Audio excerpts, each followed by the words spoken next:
Assalamualaikum warahmatullahi wabarakatuh. Perkenalkan, nama saya Nadia Aprilia dari kelas 10C.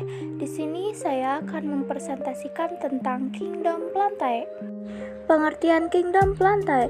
Kingdom Plantae atau yang lebih dikenal dengan tumbuhan ialah salah satu organisme eukariotik multiseluler dengan dinding sel dan klorofil.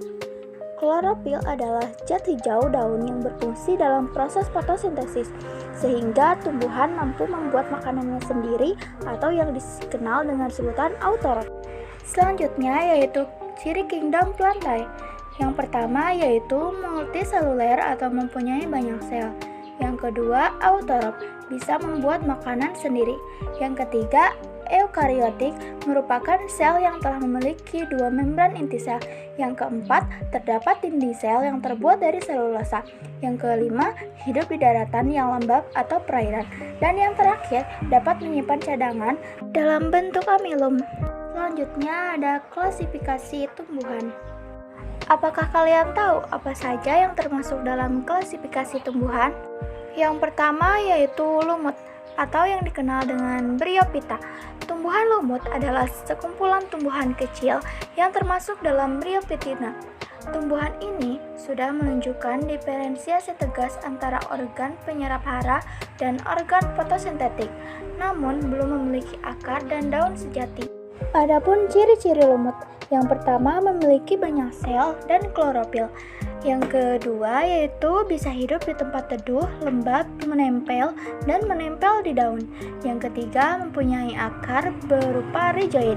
Yang keempat mengalami metagenesis atau pergiliran keturunan.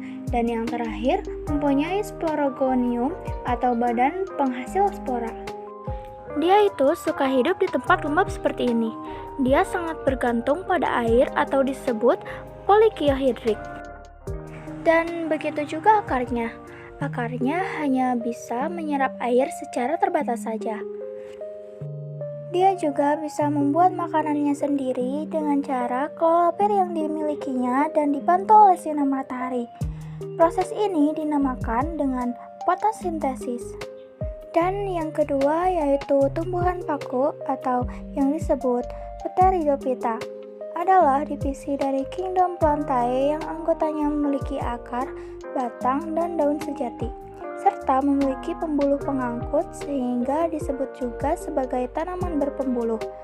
Tumbuhan paku juga sering disebut dengan Cormophyta spora karena bereproduksi secara aseksual dengan spora.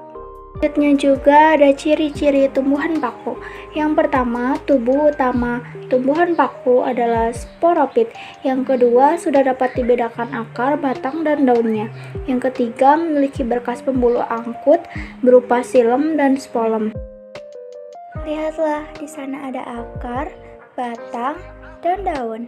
Jadi bisa dibedakan bahwa itu adalah Cormophyta. Ternyata tanaman paku banyak jenisnya loh.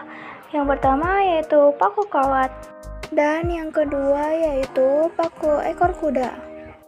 Yang ketiga yaitu paku sejati. Dan yang terakhir yaitu pengertian tumbuhan berbiji atau spermatophyta. Tumbuhan berbiji merupakan tumbuhan yang paling sukses hidupnya di bumi.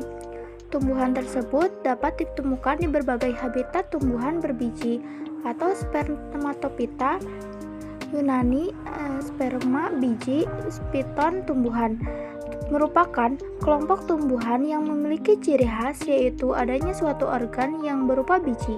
Ciri-ciri tumbuhan berbiji. Yang pertama yaitu bentuk tubuh umumnya berupa lemak, perdu, pohon, dan liana.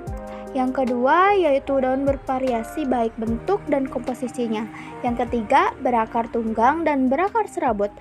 Yang terakhir yaitu alat perkembangbiakan, ada yang berupa bunga dan ada juga berupa strobilus. Apa kalian tahu manfaat mempelajari Kingdom Plantae?